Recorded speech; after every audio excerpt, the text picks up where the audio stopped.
¿Qué show, gente? Hoy quiero hablar de Steins Gate Zero sin restricciones, con muchos spoilers. ¿Por qué? Porque me parece importante antes de iniciar con los diferentes finales de la novela visual, ya que en este video trataré de resolver algunas dudas que muchos pueden tener con el anime, además de darles mi opinión personal respecto al mismo. Como todos saben, la serie Steins Gate está basada en las novelas visuales del mismo nombre. Sin embargo, en el caso de Zero, el anime no es una adaptación en todo el sentido de la palabra. ¿A qué me refiero con esto? En la novela visual existen 6 finales distintos. 5 de ellos tienen su respectiva ruta. A diferencia de la novela visual de Steins Gate, estos finales no son alternativos. Todos y cada uno de ellos son iteraciones que sucedieron en este largo camino por encontrar la línea Steins Gate. Y ustedes estarán preguntando, ¿qué es una iteración? En la comunidad se define como todos los sucesos que ocurren desde que una Suzuha llega a 1975 hasta el momento en que otra Suzuha se va en 2036 hacia el pasado. Las iteraciones incluyen todos los cambios de línea que se den en ese periodo de tiempo, es decir, inicia con Suzuha Beta viajando a 1975, luego a 1998, se da el cambio a la línea Alpha en 2010, el regreso a Beta, y por supuesto todo lo que ocurre hasta que de nuevo una Suzuha nativa, es decir una Suzuha propia de esa época, viaje desde el 2036 hacia 1975. Eso es una iteración. Ahora, ¿por qué les explico esto? Cuando salió el anime, muchos lo criticaron porque parecía una mezcla de todas las rutas de la novela visual. Llegó a decirse que era una mala adaptación. Aún hoy en día lo siguen diciendo. Y no es así. El anime de Steins Gate Zero no es una adaptación como tal, es un complemento de la novela visual. Cuando en la novela se completan las 5 rutas disponibles, se desbloquea el True Ending, llamado Milky Way Crossing. En su momento hubo gran confusión por este final, ya que no cuadraba completamente con las rutas previas.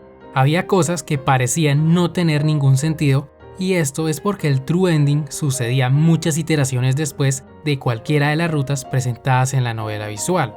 La ruta que nos muestra el camino directo al True Ending, es decir, la última iteración de este largo camino, es la historia presentada en el anime. Es por esta razón que no es igual a lo que se muestra en la novela visual, más allá de su final Milky Way Crossing. Es por esto mismo que cuando se estrenó el anime, Chiyomaru dijo que iba a ser una experiencia totalmente nueva, incluso para los que ya habían jugado la novela visual. Y bueno, dicho esto, yo creo que ya queda un poco más clara la relación entre el anime y la novela. Ambos son complementarios, ambos son canon. Y bueno, ahora sí vamos con mi opinión respecto a este anime. Para serles honesto, a mí me gusta más esta temporada que Steins Gate. Si bien es cierto que se extraña a Kurisu, se extraña bastante, también es cierto que en esta parte se trabaja mejor el desarrollo de cada personaje. La historia no se centra solo en Okabe y Kurisu. Al no tener tantos viajes en el tiempo, podemos ver una gran evolución en otros personajes, como es el caso de Daru o Mayuri, quienes tendrían un gran protagonismo en esta entrega. Por un lado tenemos al super hacker, alguien que al principio solo era un alivio cómico, alguien que malinterpretaba las palabras de sus amigas dándole doble sentido a cualquier cosa. Sin embargo, en Zero vemos una faceta más humana del personaje. Aquí Daru tiene que pensar en la manera de cambiar el futuro por sí mismo. No puede contar con su mejor amigo, ya que este se rindió desde hace tiempo. Aún así, Daru no pierde la esperanza de que Okabe vuelva a ser el mismo de antes. Pero mientras eso sucede, él debe avanzar lo que más pueda en la investigación de la máquina del tiempo. Todas sus interacciones con Suzuha y Yuki son importantes. Vemos a Daru metido totalmente en su rol de padre. En varias ocasiones actúa como la voz de la razón para su hija. En la línea Beta, Suzuha siempre está preocupada por el futuro. Incluso estuvo a punto de dispararle a Okabe y llevárselo con ella al pasado. Pero es allí donde su padre la tranquiliza. Daru entiende el por qué ella está tan desesperada. Sabe que si su hija actúa de esa manera es porque las cosas terminan muy mal en el futuro. Solo basta con ver su reacción luego de verla llorar cuando abrazó a Yuki. Daru en ese momento observa sus manos, como diciendo que debe hacer algo para que ellas no tengan que sufrir más. Y lo que sea que vaya a hacer, debe hacerlo rápido. Es por ello que empieza a trabajar con Majo, porque el tiempo se les estaba acabando. El ver cómo golpea a Okabe cuando este le grita a Majo por ayudarlo en la reconstrucción de la máquina de salto temporal es espectacular, podemos ver lo mucho que de verdad estima a su amigo, al nivel de hacerlo entrar en razón, de hacerle ver que ellos no están jugando, todo lo que hacen es para evitar un futuro en guerra. Cuando le dice, no sabes lo mucho que Mayuri ha sufrido por ti, en verdad esas palabras llegaron a Okabe, porque si hay un personaje que se ha preocupado por él desde el principio, esa es Mayuri. Okabe siempre trató de mantenerla al margen de la situación, pero ella sabía que algo no andaba bien. En la iteración anterior, en el primer capítulo, vemos cómo una Mayuri del futuro se lamenta por no haber golpeado a Okabe en el pasado. Se dice a sí misma que si su Hikoboshi no hubiera muerto en ese momento, las cosas habrían sido distintas. Mayuri es de las pocas personas que entiende que desde que Kurisu murió, Okabe dejó de ser el mismo. Se convirtió en una persona llena de lamentos. Sus ojos siempre reflejaban tristeza. Todas esas fiestas que ella organizaba las hacía con el único propósito de levantarle el ánimo. Ella no quería verlo más en esa situación. La escena donde le dice que tomó la decisión equivocada al evitar que viajara de nuevo para salvar a Kurisu es muy emotiva y triste. En ese momento Mayuri dejó de guardarse lo que piensa. Le dice que ya no quiere verlo sufrir más. Es en ese momento donde ella toma la decisión de hacer algo al respecto. Quiere saber todo acerca del futuro, de Okabe y por supuesto de Kurisu. Mayuri ya no quiere ser una simple espectadora. Para que Hoho Kyoma regrese, ella debe dejar de ser una rehén. A mí me gusta mucho ese momento donde ella expresa sus sentimientos por Okabe ante Maho y Daru, donde dice que no hay nadie más en el mundo que lo ame tanto como ella, ni siquiera la propia Kurisu. Y aunque suene un poco egoísta de su parte, Mayuri tiene razón. Su amor por Okabe es más grande que el de cualquiera. Solo ella conoce perfectamente sus dos caras, el verdadero Okarin y Hoho Kyoma, la personalidad que éste usó para salvarla de la depresión. Cuando ella estaba en la línea alfa, por más muertes que recordara en sus sueños, lo único que podía pensar era el sufrimiento de Okabe. Si bien ella sentía el dolor en cada una de estas muertes, lo que más le dolía era ver cómo esto afectaba a su Hikoboshi. Mayuri está dispuesta a renunciar a Okabe con tal de que éste pudiera ser feliz, con tal de que sus ojos dejaran de reflejar sufrimiento. Es por ello que decide irse con Suzuha, el inicio de la operación Arclight. Ciertamente Mayuri es uno de los personajes con mayor desarrollo en Steins Gate Zero, diría que solo por detrás del propio Okabe. En el caso de nuestro protagonista, como todos sabemos, ya había tenido un buen desarrollo en Steins Gate. Sin embargo, en Zero se profundiza muchísimo más. Tenemos a un hombre que falló en salvar a su amada en el primer intento. Luego de eso, decidió rendirse sabiendo que no importaba cuántas veces lo intentara, el resultado siempre sería el mismo, tal como le ocurrió con Mayuri en la línea alfa. Al inicio vemos que toda esta situación lo hizo alejarse del laboratorio, de sus propios amigos, solo mantenía contacto con Mayuri. Cualquier cosa que le recordara a Kurisu lo impactaba de forma negativa, hasta nombrarle el laboratorio era una mala idea. Okabe tenía que vivir diariamente con sus fantasmas del pasado, con la culpa de haber dejado morir a Kurisu.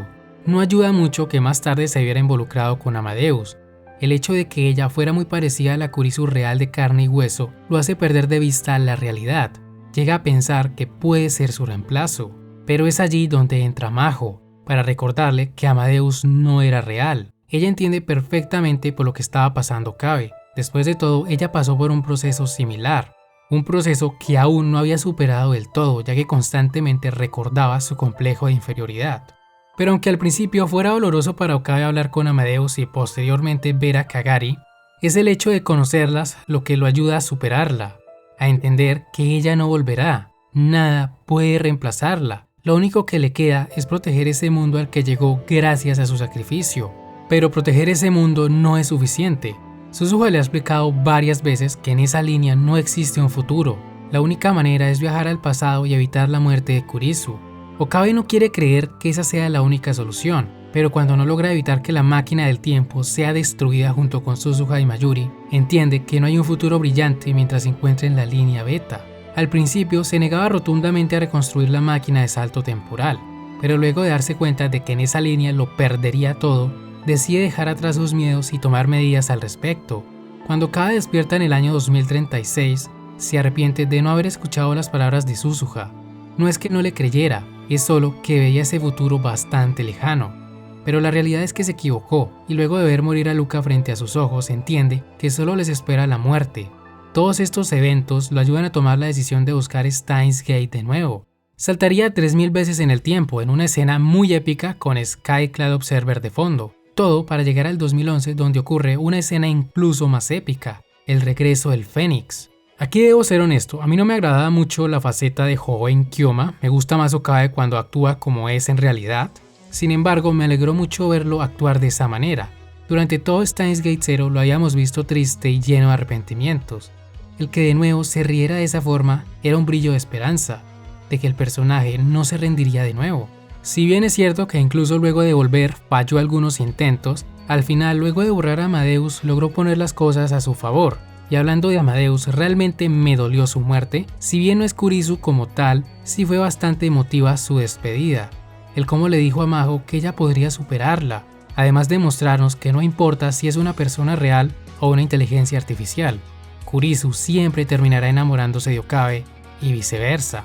El hecho es que finalmente Okabe logra evitar que la máquina del tiempo sea destruida en lo que yo llamaría mi escena favorita de todo Steins Gate. El ver cómo Okabe observa con total confianza el misil que se aproxima a la máquina del tiempo, sabiendo que Suzuha y Mayuri por primera vez lograrán escapar, es muy satisfactorio. Es el resultado de todo el sufrimiento que haya padecido hasta ese momento. Que Okabe se regocije frente al Eskinen y sus hombres me llena de satisfacción. Ese último plano donde dice que encontrará Steins Gate y que esa era su elección, demuestran lo mucho que ha crecido Karin, porque esta vez no dejó las cosas a la suerte, no se quedó esperando a que el futuro terminara mal, esta vez decidió actuar, no porque fuera la decisión de Steins Gate, sino porque esa era su elección. Gracias a todos estos eventos, la Operación Arclight, la Operación Vega y la Operación Skuld, finalmente Okabe logra cambiar el pasado, engañó al mundo, conectó las posibilidades. Llegar a la línea Steins Gate fue el resultado de todos esos futuros fallidos, de personas que nunca se rindieron por evitar el terrible futuro de la línea Beta. Si hablamos del final de este anime, debo decir que es de los mejores y más épicos que he visto. El cómo Okabe llega precedido de un rayo de luz para salvar a Suzuha y Mayuri es sencillamente impresionante, no solo por el aspecto visual, sino por todo lo que representa. Okabe no dejó a su suerte a sus amigas, tal como dijo Mayuri en su carta de despedida. Ella estaba segura de que su Hikoboshi vendría a rescatarlas. Ya lo que ocurre después de esto es incierto. Si Okabe Zero llega o no a la línea Steins Gate depende enteramente de él, porque de ser posible lo es. Solo tiene que viajar al 2036 luego de que Suzuha abandone ese año. Sin embargo, al hacerlo, tomaría el lugar del Okabe al que le permitió vivir en esa línea. Llegaría a un mundo del que no conoce nada. Es por eso que existe la posibilidad de que solo viajen Suzuha y Mayuri y él se quede en el pasado. Pero como digo, todo esto es incierto. Ambas cosas pueden pasar.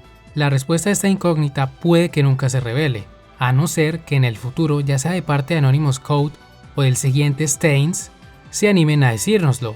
Puede pasar, ¿por qué no? Lo que sí es cierto es que Steins Gate Zero es una historia muy bien trabajada. Una historia que está a la altura de la primera temporada. Una historia que nos habla de redención, de cómo un hombre que lo ha perdido todo y sigue perdiéndolo a través del tiempo, finalmente encuentra el camino para engañar al mundo. El cómo ese mensaje que vimos en el capítulo 23 de Steins Gate tenía toda una historia detrás. No fue una simple conveniencia, fue un largo camino.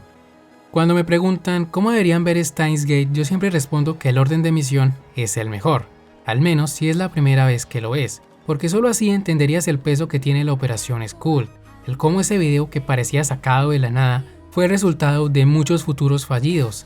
Entenderás lo mucho que significan esas palabras de Okabe Zero. Cambia el resultado sin cambiar el pasado establecido. Engaña a tu otro yo. Engaña al mundo. Esa es la única forma de llegar a Steins Gate. Buena suerte. El Sai Kongo.